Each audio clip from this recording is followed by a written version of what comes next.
But to have him next to us riding on these dirt roads and then telling me, this one's for Bobby. And he's like, giving little baby rock hands. It was, again, it just like, it's such a moving thing to see somebody care so much about something that is not necessarily attached to them, and to be able to go out and have the opportunity to capture that. There's pictures hanging in my house from that day. And I don't have many photos that I've taken from bike races hanging in my house, but there's a picture of Ted on one of the red dirt roads that I really love. And that picture of Chase and Bobby like passing the phone back and forth is hanging up in my house because they're just, it gives me goosebumps thinking about it.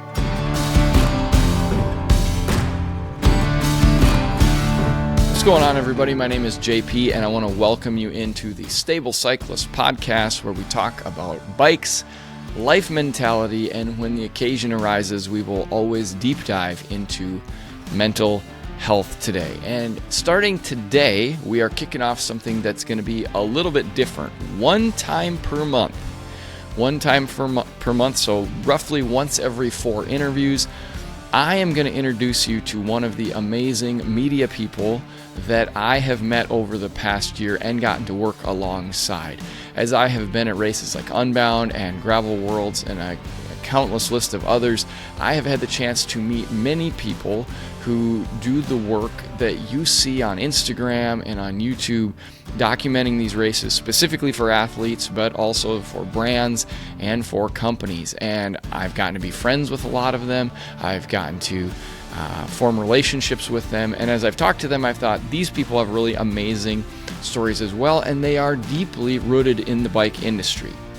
And so, kicking things off this week is TILLY Shull, whose work you may be most familiar with at the Mega MidSouth this past year following Chase Wark and Ted King. But my guess is you've also seen her amazing work at Leadville, at Gravel Worlds, Gravel Nats, and many other races. But before we get Tilly in here, I want to remind you of a couple things. First of all, if you could do me a huge favor and give us a 5-star rating and or review on Apple Podcast or Spotify if you're listening. And if you are watching on YouTube, give us a thumbs up and a subscribe. That would do amazing things to help with the algorithm. And if you are enjoying these episodes, I would encourage you, if you hear stuff that you think would help someone else or is just a really cool story to share, I would encourage you to share it with someone directly, because that helps us fight against the algorithm. The Stable Cyclist Podcast is brought to you by Flow Formulas. So if you are training for that big race, or if you are training for just being healthy or an adventure, then Flow Formulas is what you are going to want in your bottles before, during, and after, as well as their chews and their electrolyte mix and all kinds of other goodies they have. And of course, you can use the code JohnPeter15 at checkout to get a discount on those goodies. All right, enough of all the sponsored stuff. Let's get TILLY Shull into the studio. Well, TILLY Shull, welcome to the Stable Cyclist Podcast. This is like a new leg of the podcast where people are going to get to meet media friends of mine, and we're going to talk about your stories. So welcome to the show. Thank you for having me. Yeah. We crossed paths a few times without really knowing it, being Unbound, and then by Gravel Worlds we kind of knew who each other were, but we got to hang out there a lot more. And as I have said before, the media crew is kind of a traveling circus, I guess. It gets to know each other, and it's a very friendly atmosphere, I feel like. If we're all sitting in the same place, like at the end of a carnage heavy MMR where we're all trying to get this shot, everybody's pretty nice and telling stories and getting along. So as I've gotten to know everybody, I was just like, there's stories here to tell, and I want to start sharing them. And this is also all about relationships. So tell us, how do you, if I've listened to other podcasts correctly, and there are other podcasts with you that are very nerd heavy on the camera gear end of Oh, things. that's funny. I've only been on like 2 other podcasts, so I'm not sure. I found them both. So, Okay. You come from like a psychology background, is that correct? Oh my gosh, I was not prepared for you to have done homework like that. Always. Okay, Yeah. cool. Psychology background, I think, is a strong sentence. Yes. Yeah. I went to school initially for nursing and then ended up, through a turn of events, not being able to get into the nursing program because they had a really long wait list, and having to finish out school in order to not have to start paying back school loans. Sure. And in the midst of that, my advisor was like, you got to finish your degree out. You can either do microbiology or you can do psychology. And I was like, oh, psychology all the way. I love the way the brain works. I've always been fascinated by that. When I was a kid, I thought I was going to be like either a cardiologist or a neurologist. Like I was fascinated by it. So I finished out a psychology degree. And in my last semester of school, started taking a film and darkroom class and was like, what am I doing? Like, I don't want to do psychology. This is so much more fun. So, yeah. Did you have like an artistic background prior to that, whether it be in painting or drawing or video or anything, or was it just this caught your eye and seemed a whole lot more fun than just studying how the brain works? Yeah, my family on my mom's side has always been super artistic. My aunts and uncles all drew as kids, and my mom did watercolor painting. So it was always a thing when we were kids to be doing something with our hands, no matter what that was. I really love drawing. I've got a bunch of like charcoal stuff that I do, and like just like lead pencils and stuff. And I've got, you can't see it, but there's a huge like 5x6 canvas to my right that I'm going to be working on. So it's always been kind of within me in a way, I would say. But photography has really been the thing that draws me the most, and I always come back to photography. So a lot of people take a class at some point in their life, whether it's in high school or college, but not very many people have the gear to then, especially in a class, whether it's video or photography, to go and do it on their own after. So when do you get that first camera, and what does that look like? What kind of stuff were you doing with it? Oh man, that's a good question. The first film camera I ever got was in 2017. My husband got me a Nikon F3 for my birthday, and I was shooting. It was with me everywhere. We went to Paris, we've been to Germany, and it was like, no matter where I was, I had that camera with me, and I had no idea how to use the buttons. Like, I didn't know what any of it, like, I was like, there's so many buttons on this thing. And it was like trial and error figuring out how it worked. And so that was really my first venture into the film photography world. And in 2003, I got asked to shoot MidSouth on film with Josh Scott from JHS.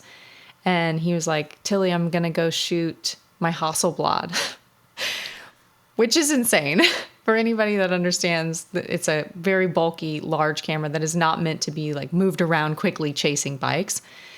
And he was like, do you want to come with me? And I was like, yeah, I want to come with you. And I brought my Nikon F3, and I was like, oh my gosh, this is amazing. I'm hooked. And then my husband purchased a couple more cameras. I've been very lucky that the cameras that I've come into since then have been my Leica M6 and my Mamiya 7, which are like, I can't ask for anything better. I don't need anything else. They're fantastic.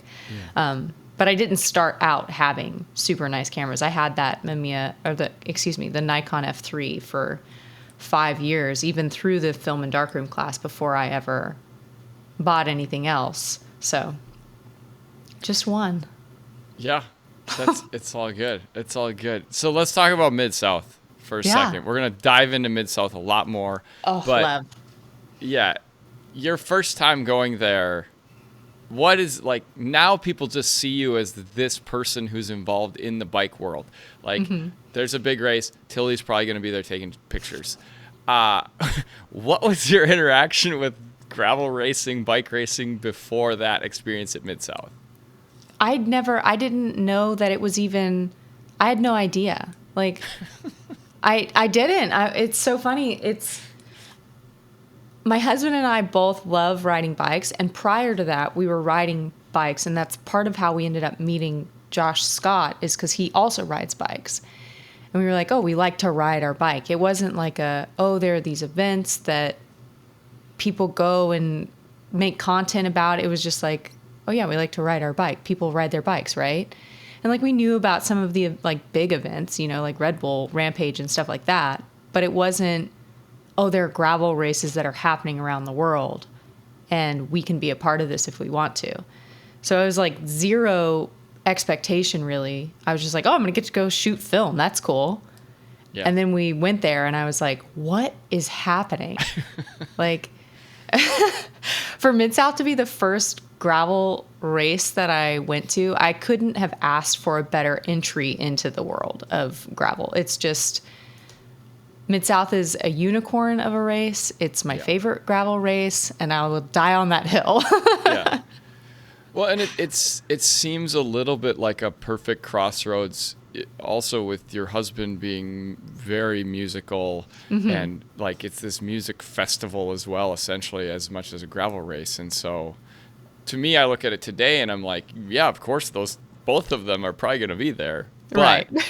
on the front. I'm guessing Rhett didn't come with you the first time you went there. Is that correct? That's correct. He was still in Germany. He was recording a record. So I flew home and he stayed there.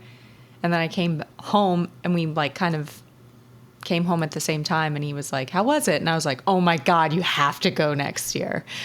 And then we were kind of just hooked. So yeah. Right on.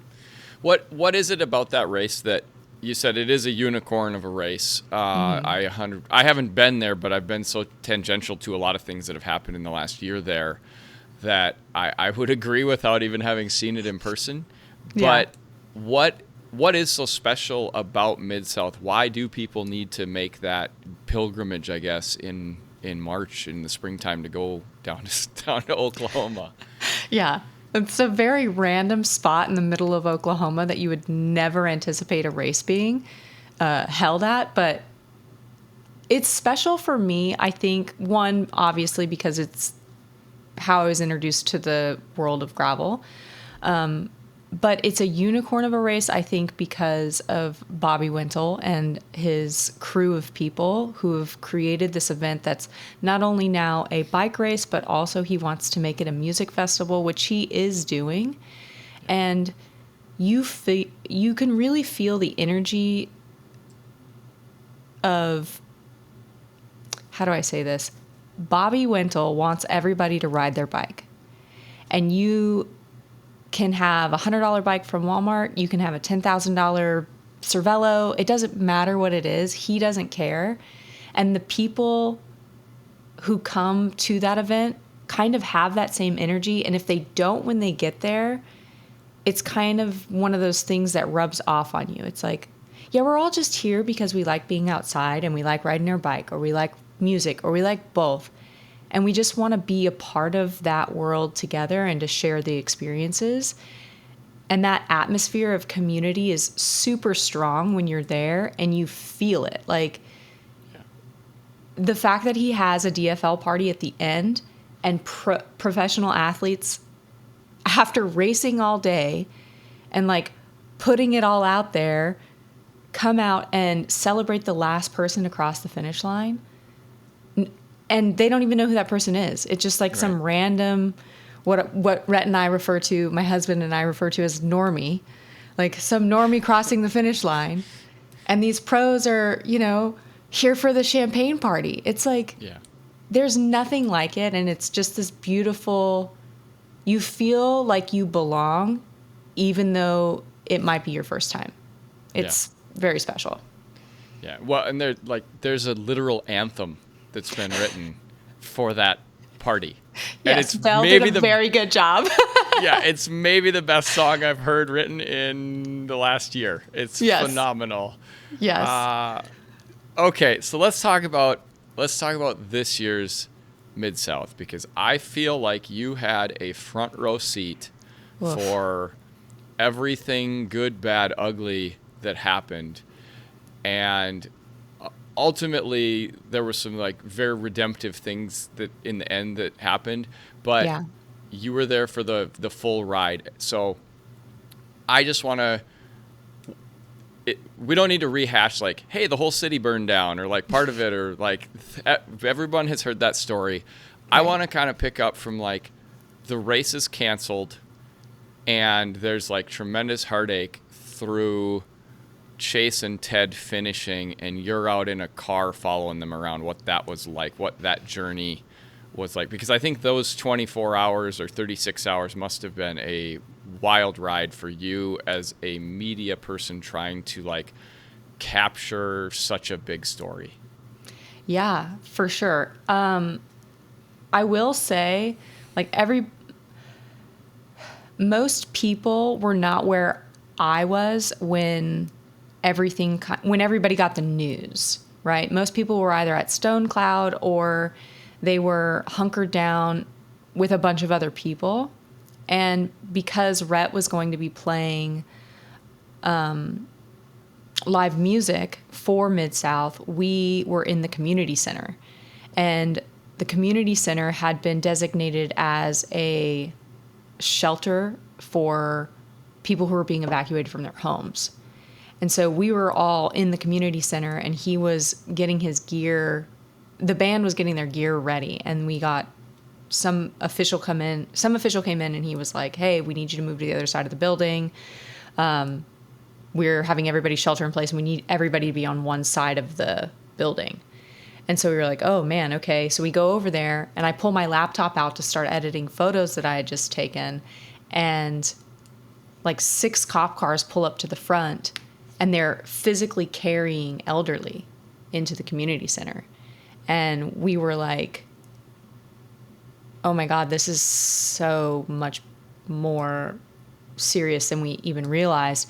And we spent probably an hour helping load elderly people into the community center.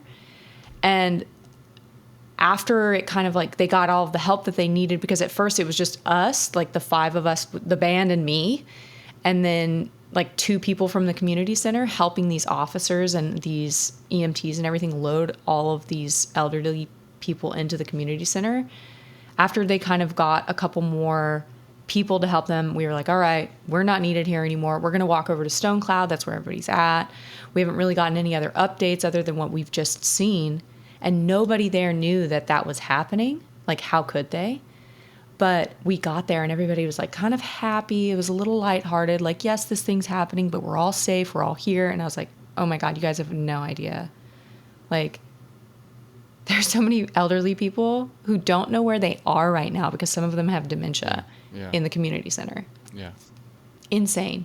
Yeah. And so that happens, and I'm like, I'm going to go out and I'm going to go in the morning, shoot the fire. Like, I'm just going to go take pictures because this is a big deal. Everybody's left. Like, tomorrow morning, everybody's leaving. Like, most people have already left. If they haven't already, they're leaving in the morning. I'm going to go take pictures. And I go and I take pictures. And I was like, I'm just going to turn down this one street because there's some houses over here and I see smoke. And I turn and there's this couple standing in front of their house that's still smoking because there's embers that are like still burning their home. Yeah. It's completely like leveled. And there's one brick wall standing, and this man's standing in the driveway, and he got very upset because he saw my camera on me. And he's like, who are you? And I was like, I de-escalated and was like, sir, I'm just here because I want to make sure people know what happened, and I won't take pictures if you ask me not to. Yeah. I respect that. And he was like, no, you can take my pictures. I was like, okay. And his name was Kevin. And they'd lived in that house for 25 years. Yeah. And the part of the story that I'm getting at that I feel is really important is his wife's car was left in the driveway when they evacuated their house. And she was like, oh, you'll get a kick out of this. She was like she was oddly positive. And I don't know if it was like the trauma that was happening or if it was just like how she is. But she was oddly positive about the whole situation. She reached into her car and she pulled out a handful of quarters. And she was like, you should take one of these. And her car was burnt down to the frame. Mm-hmm. There was nothing left in, like, you wouldn't have known it was a car. Sure. And she hands me a quarter. She goes, you should take one of these because nothing bad can happen now to this. And you should have it because it'll be good luck. And I was like, I just started crying. I was like, oh my God, this is insane. Yeah. And then we go back to Stone Cloud and Bobby's like, we're going to do Mega tomorrow. And I was like, oh, okay. Like some things happened in between that, but he was like, we're going to do Mega tomorrow. So like my heart was already really in it after having that experience with the homeowners. And I didn't know Chase was going to do it, but he was at Stone Cloud and he was like, I texted Ted, but I think he's already asleep. So he doesn't know I'm doing it tomorrow. Mm. And I was like, wait, what? And he was like, yeah, I'm going to do it tomorrow. And I was like, oh, this is so rad. Bobby was like, oh, we're going to have so much fun. I was like, this is going to be amazing. And Ted didn't know until he like got to the start line that Chase was also going to be doing the Mega, which is hilarious to me. But it was one of those things where seeing two people who could have gone home stay, and not just stay, but stay to raise awareness for something that they're not really necessarily attached to. Right. Was like, we were crying so much during the day. Yeah. So many times. Yeah. So what does that look like that day compared to, because if essentially you're filming or you're photographing an FKT versus a race. What did that look like? Who are you riding around with? And, you know, like you said, you've just seen like trauma and you're out trying to follow these guys who are also trying to do some like major awareness and fundraising for this community. Yeah. So there were two vehicles. Bobby was in one vehicle with another photographer, Eric Matthey. Yep. And then Josh McCulloch, who's his videographer, who does all of the videography stuff for MidSouth, was with him. And then his friend was driving the 4Runner. So Bobby was taking videos out of the 4Runner with his iPhone. Josh was out of the back of the car. And then Eric Matthey was kind of in the back seat going back and forth over people. And then my husband and I were driving our car, or he was driving, and I was in the passenger seat with our dog Penny in the back, which was, I love that dog. She's such a trooper. She was back there the whole day and she did fantastic. But yeah, we spent pretty much all day like bouncing back and forth between Ted and Chase. And at one point I have this photo of Bobby reaching out of the 4Runner to Chase to try and get his phone from him. And we didn't know what he was doing, but you just see his arm like extended all the way out to Chase while he's like tucked in. And he's like trying to hand him his phone because he's trying to get his location for the day so that when we leave him, we can come back. But for me, I think it was very similar to what it feels like on race day, with the caveat of being able to be close to them. Yeah. Like I would never ride. I don't ride on course or drive on course when a race is happening.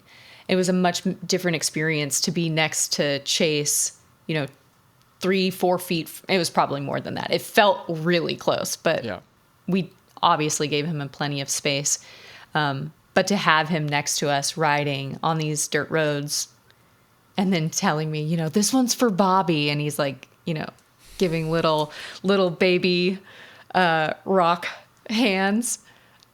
It was, again, it just like, it's such a moving thing to see somebody care so much about something that is not necessarily attached to them, and to be able to go out and have the opportunity to capture that.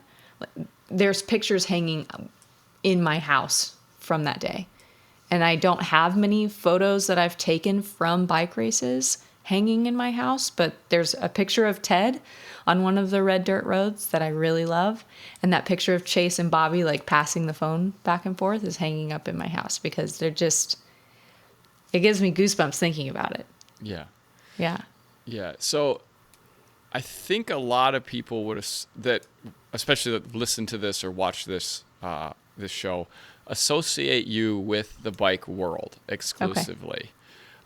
Is that all you do? What else work? What I know the answer is no, but what is the work? Are you working for a brand? Are you working for independent? Are you doing all this other side stuff that is the main stuff? Or what does photography look like day to day for you when you're not at Gravel Worlds or Unbound or MidSouth? Yeah, that's a great question. So I am not just in the bike world. My husband is a musician, so if there's ever a show that he's playing, I'm out with him helping capture content for his YouTube channel. I'm also capturing video for him and then photo for him. And then we have other friends that are musicians that I'll do sessions with. I do wedding photography. I do engagement photos, kind of a mix of everything. But the thing that I love doing is the cycling stuff. It's the thing that I'm like, it's the only thing that I would get up at 4:30 in the morning for. Sure. Right. Sure. Right. And then in kind of the down season, so like, November to March, we'll be primarily focusing on my Instagram, my Reels, and my YouTube content. So I have a small, I say small, I shouldn't demean it like that. It is small, but in comparison to Rhett's stuff, that's what I'm comparing it to. Yeah, everything's small compared to his socials and YouTube. I know. I should not do that. But yeah, I have a camera. I have a YouTube channel about cameras and gear, and I'm figuring that world out and how it works for me. And that's kind of been the last year of do people want to see me do, darkroom stuff? Do they want to see film stuff? Do they want to see digital? And kind of figuring that out it's been like a year long process. Yeah. So in all of that, wherever you're going, whatever kind of job you're doing, where does your motivation come from? Are you trying to tell stories? Are you trying to capture moments specifically? What gets you out there and really excited to go and capture? Yeah. I think for me, there's an element of telling a story, but also I don't love being at the same location that everybody else is at because it's the spot that you have to be at because it's everybody's going to be there. We got to go to the quarry. And I'm like, yeah, but there's going to be 16 people there. Yeah. And if you go 5 miles down the road, which you can't get to if you're, right. If you choose the quarry, you can't go 5 miles down the road. You'll miss them.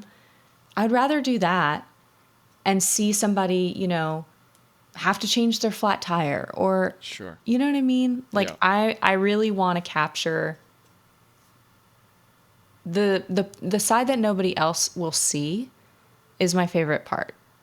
Capturing moments that nobody's really paying attention to. Yeah. Keegan crosses the finish line. Okay, what else is happening? Right. Right. There's some kid throwing up on the on the barricades because he just also finished this race. And what does that look like for him? Or, you know what I mean? Yeah. For me, it's the moments that people don't give enough attention to. 100%. That's the thing that I'm really focusing on. And I don't always share that because that's not usually what people want to see, but that's what I do for me. Yeah. Yeah. So then when you're doing, we're getting way into the weeds and I apologize, but no, good. You're good. This is just the creator in me. I like to hear how people think. So you're good. Ask away. So you go to find these locations that, it's not the MMR where there's 30 of us standing around rock, paper, scissoring of who's going to fly the drone where, right? Right. You go to the other place. Yeah. But then you get back and you've got I don't know how many photos you take in a day, like 1,200, 2,000. I have no idea. Yeah. How do you start to, are you trying to get it down to 20? Are you trying to get it down to 10? Are you some you're going to send to athletes, or what does that process look like then? It's funny because I think that everybody sees those moments differently. Yeah. Like my perspective is going to be different from your perspective. Yep. And it's the beautiful thing about creating art. Yes, 100%. And what people like is going to be different than what I like. So for me, it's not like, oh, I'm going to get it down to 20 photos. Usually for me, it's like, where's that one photo? Where's the one photo that tells me how this day went down? Or the one photo that just like hits so hard. It's like you just stare at it for a little longer. Yeah. For me, that's what it is. Yeah, that makes sense. And I ask that because I think people who are paying attention in the bike world will flip through photos after a race. Like Gravel Nats just happened last weekend, 2 weeks ago. The weeks are blending together. Yeah. Gravel Nats recently happened, and you flip through a lot of pros photos, and you are tagged as the photographer. And I think a lot of times people are just like, oh, this person's taking pictures, or whether it's Roscoe or whether it's Danny or whoever, and they're not thinking about like there was thought process into why these photos got pulled and pushed to the athletes, or I'm always curious about that process that you go through, and that's why I ask that, because I think so many times we end up all just being like a tagline in the post, which is fine, right? We're not looking for the spotlight, but there's reasons that we shot things the way we did, that we saw value in what that athlete looked like in that picture. So, and like I said, I don't really have a question in there. I'm just fascinated by the process and how we get to the point where it's a picture on somebody's Instagram with a tagline for us. So all good. Yeah. It is funny that you say that, because for Leadville, I'd been hired by Lifetime to do photos for them, and they didn't need me to capture the type of content that I normally capture, because they wanted me to capture sponsors and brands. And so I wasn't really going and taking photos of the athletes for them, but I did it anyways because it was what I wanted to do. And one of the photos that has gotten the most attention from me shooting that race was the photo of Payson and Tobin at the finish line, where they're both just like, they were so shot. And I had so many people reach out to me about that one photo, and I was like, I liked it, but I didn't like it as much as everybody else liked it. And I was and that goes to show that, like, not everybody is going to see something the same way. You're going to capture something because you like what you're capturing. But, like, it would have been number 8 for me of the photos that I took during the day. But everybody's like, oh, my God, this photo. And I was like, all right, cool. You know? So it's a funny, like, thing that happens. For sure. Okay, before we dive into some fun stuff, there is a story that we were both a part of.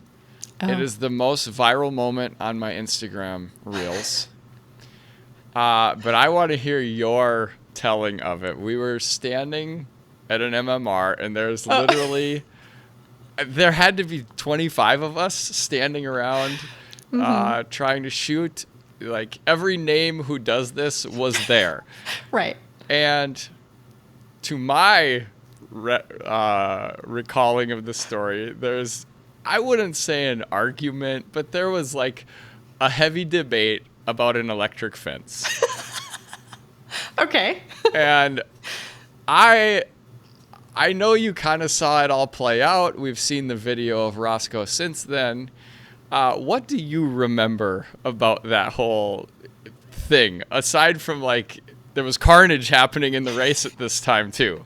Right. I remember I was trying to pay attention to who was coming through, and he had his, like, long boy with him. So he was checking like way down the road and telling me who was coming. And then we kind of like switched positions and he was like, I'm going to stand over here. Is this okay? And I was like, yeah, you're good.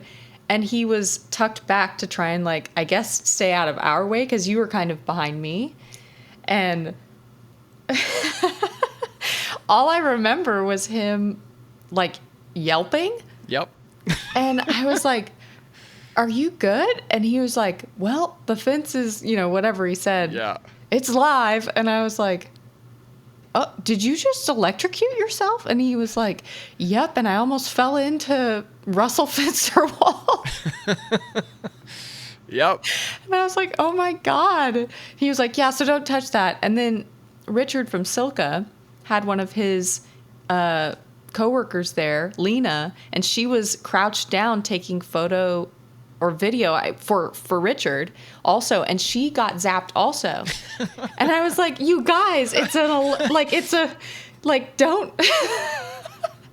I didn't know that second part. That's amazing. Yeah. She was like, yeah, it got me too. I was like, oh my God. Yeah. Well, and I take much of the blame in this discussion about whether the fence was on or not. I put my head down next to it to like listen. Because like country boy JP, of course, would know. Okay. And I was like, it's not clicking. I think we're good, everybody. And then everybody moved into positions and away we went. And everybody got zapped. Sorry, everybody. Yeah. And by then I had moved with you like to the middle of the road because we realized nobody was there. So, well. That's hilarious. Oh, well. Yeah, they're alive. Yeah. Exactly. And at some point, hopefully, we get Roscoe on here and he can tell his version. So I would love that. That would be fantastic. Yeah. But it's also proof we do all get along. Even when we're all fighting for the same shot, we do all get along. So anyway. I feel like we all do a pretty good job of like, at least my experience has always been, hey, am I in your way? Yeah. And it's yes or no. And then you move or you don't. And if you have to move, it's like, are we good? Yes or no. Yeah. It's a pretty, like, calm communication that happens. 100%. And like you said, if you go to the places where everyone is not, you can do whatever you want. So. Right, exactly. All right. So we always kind of wrap things up with, I call it rapid fire, but it's not really rapid fire. It's more like random fire. Okay. And it's a series of mostly the same questions, although they've been tweaked a little bit for our media people here. Okay. But these are fun. And normally we start things off with what I call the gas station question, which would talk about you and I going on a long bike ride and needing to stop to eat at a gas station. But I'm going to educate our listening and viewing audience on something that I believe is unique to those of us in the media on race day. And that is the snake meal. And the snake meal is where we eat breakfast and then we're not sure when we're going to eat again. And so usually we end up eating supper much later. We've usually lived on like some beverages through the day and maybe a few snacks, but then we eat a monstrous dinner, thus calling it a snake meal, like a snake 100%. Would eat in the zoo. So I was going to say, I don't think I'm unique in this, but anybody who's like come to work for me this year is like, what's a snake meal? And I'm like, well, you're going to find out. You're going to find out. I'm going to feed you breakfast and then we'll see the next time we find food. So what is like coming with you in the car or in the vehicle during the day?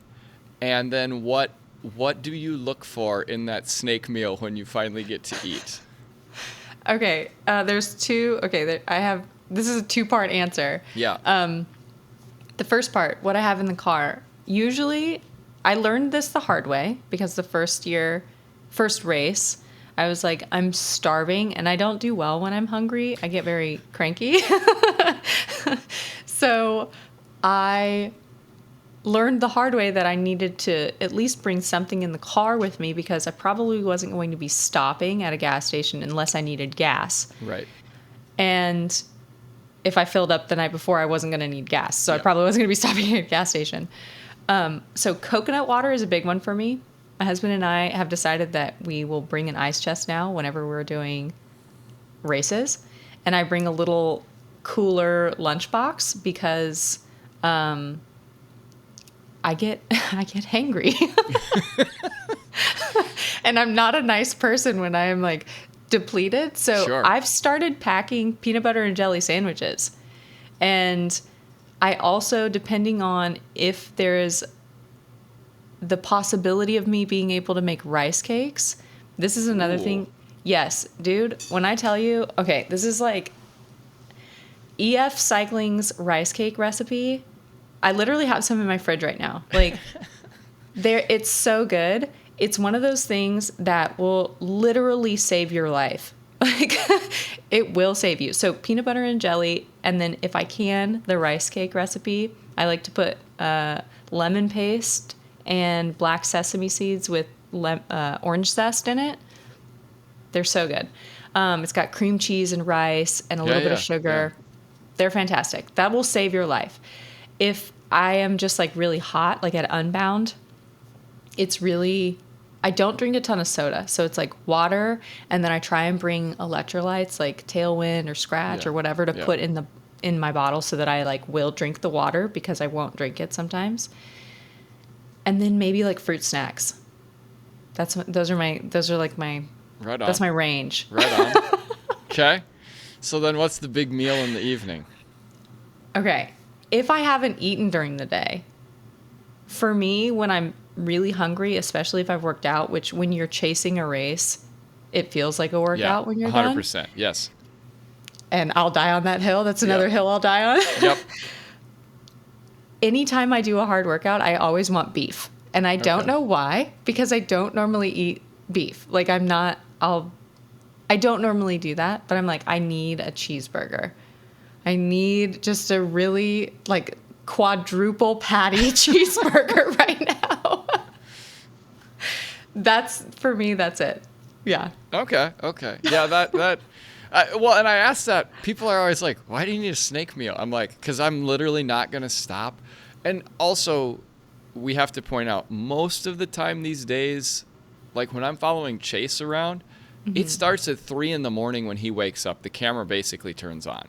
Yeah. And it doesn't stop until whenever we're back at the house and he's like, okay, I'm going to shower. And then I'm like, then we're done filming for the day. Like, right. So it's, that's a huge window of time. And then we're going to go eat. So there's not a lot of time unless you're eating on the go, like you said, to grab something. And it does feel like a race, 100%, or it does feel at least like a very big workout because of the amount of energy you expend. So all of that is good. All of that is good. Okay. My next question. Usually I would ask, what do you listen to while you're on the bike? But we're going to caveat it a little bit and say, what kind of music is on when you are in the studio working? Oh, I have lately been listening to a lot of Olivia Dean. She's been like just completely consuming me. And I love her voice. That she's come out with a couple really big hits that I think have gone viral on TikTok, and maybe that's what's happening in my brain. But also I really, really love Prof. He's another one that I just can't get enough of. Bar Breaker by Prof is like, I listen. I'm the type of person that doesn't necessarily listen to an album top to bottom, but I'll listen to an album top to bottom to find the songs that I like, and then I'll play the songs I like on repeat. Sure. All right. Yeah. Okay. Yeah. So, you kind of answered this with that answer. What is if you could have one song only in the mix, what is it going to be right now? Oh my God, that's such a good question. Maybe it's a classic song. I don't think that I could listen to Bar Breaker enough by Prof. Like I've listened to that song so many times and I'm still like, yep, still hits hard. Yep. I still want to listen to it again. Perfect. We're just steadily over the course of this year building the Stable Cyclist guests favorite song mix, and it's I love quite eclectic, but all good. So then a follow-up to that, and I will pronounce it correctly this time. A few weeks ago, I pronounced this word wrong, and I was crucified in the comments. Oh, no. If we go to, let's say we host, the Holy Spirit of Gravelin and I host an activation at Unbound that is the media karaoke night. What song is Tilly Shull singing? Oh, something 90s country. Anything 90s country. That's the other thing about me. Like Martina McBride? Oh, like that? No, probably like a Shania Twain song. Like, dude, oh, yes. I am, okay, I love, there are a few genres that I won't listen to. I can't even think of any. I love music, but 90s country is literally what I grew up on, and Rhett will be listening to, my husband Rhett will be listening to something. Like, he'll be listening to TikTok, he'll be listening to Instagram, something. And if a 90s song comes on, he knows without a shadow of a doubt that I'm going to start singing it and I'm going to know the words to it 100% of the time. Like, it's going to happen. And he's like, what is wrong with you? I'm like, I love it. It's in my soul. It's in my blood. Yes. Well, then I have to ask this follow-up question. You live in Georgia and listen to 90s country. How do you not have an accent? I'm not from Georgia. Okay. Okay. I grew up in Northern California. Ah, okay. Yeah. Okay. I've been in Georgia for like 15 years, but still, I would think the accent starts to creep in a little bit. But you know what's funny about me? I do this thing, Rhett really hates it. I do this thing that when I'm around his grandmother, who's from South Carolina, and she has a very regal accent. Yeah. When I'm around her, I sound like I grew up in South Carolina because I can't help but mimic what is happening. Yeah. And when I'm around, like even when I'm around Chase, I'll notice that I start getting these like Midwestern things happening. And I'm not from Wisconsin or Missouri. Like like that shouldn't happen. But it's very true for me that I take on whatever is happening around me. Tilly Shull, all things to all people. Yeah. Okay. All right. I have two very important questions left here for you. The first one is, are you a Harry Potter or Lord of the Rings fan? Oh, I am very much so a Harry Potter fan. Oh. I like Lord of the Rings, but I think that I didn't grow up with TV. I had like 3 channels. The only thing we had were VHS. Sure. And one of the VHS sets we had was Harry Potter. So fantastic. I think that's kind of just ingrained in who I am. Okay. Yeah. So then a follow-up to that must be asked. What house do you believe that you would be sorted to? A Gryffindor. Of course. We can still be friends. But what house would you be sorted to? Do you see that guy back there? Yes. That's a Slytherin mascot. So. No, you're not. Get out of here. You're way too nice. No. Yeah. You laughed when I called you nice. Like, come on. Well, no way, man. People that spend a lot of time with me, they're like, you do look at the world through Slytherin eyes. You're just a very nice person. I don't know how you this and your all snake works. meals. Yeah, exactly. So, yeah, sponsored by Slytherin. So, love. Okay. Last one. You have done you have gone to a lot of races. Yeah. First of all, how many races are you going to in a year typically? 10 to 15. Okay. And you talked about the unicorn already, that clearly is your favorite. Yeah. Do you have, if you're going to 10 or 15, you're coloring far outside the lines of the LifeTime Grand Prix. Is there another one outside of the Grand Prix that you're just like, this is one everybody needs to go to? Or is it, Unbound? I thought Unbound was cool, and then I went there and I'm like, everybody needs to come here at least once just to kind of realize we're not all like lonely gravel riders, that there's a huge, make the pilgrimage. So right. What for you are a couple that outside of MidSouth that you're just like, man, these are amazing events? The Haywood ride would be up there for me. Okay. That's not a race. They don't have prizes. It's just people coming to ride their bikes, but it is an event that is held every year in May. And Rhett and I did that last year. It's the longest ride I've ever done. I did 60 miles. And it's literally one of the most beautiful rides I've ever done. It's just like long rolling hills. You have these landscapes that you can see out over from where you're riding for just hundreds of miles. It's so beautiful. The town of Northfield feels like a little, like, I don't even know how to explain it. It's so cute. Yes. What is the, not Truman Show, what is the, Wes Anderson. It feels like a Wes Anderson movie when you, like, come into this town. It's so cute. And it smells like cereal because they have the Post factory there. I'm serious. Yeah, no, I've been there a number of times. Yes. It's so good. We showed up, and Marty, one of the people that puts the event on, he was like, it smells like cereal. And I was like, okay, whatever. And we got there, and we rolled the windows down, and it didn't smell like cereal. And we both looked at each other, and we were like, he's full of shit.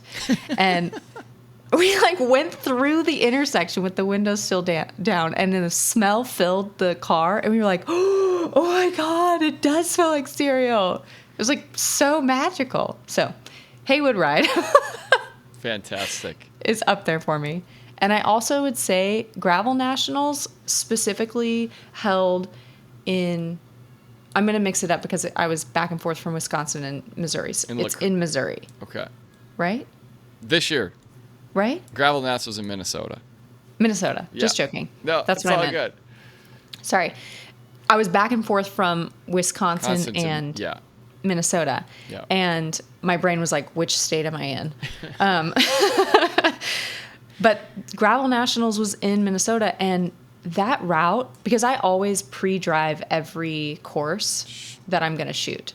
Even if I've done it before, I pre-drive it because I'm like, maybe the conditions have changed. I just want to see I just need to see it so that I can pick my spots. And I pre-drove that course, and I was like, holy cow, man, this is what a beautiful, beautiful place to ride your bike. Like, I truly love being in that part of the country to ride my bike because Chase put together a route for me, and it was not long. It was like 20 something miles, but I was like, oh my God, this is so pretty. Yeah. Like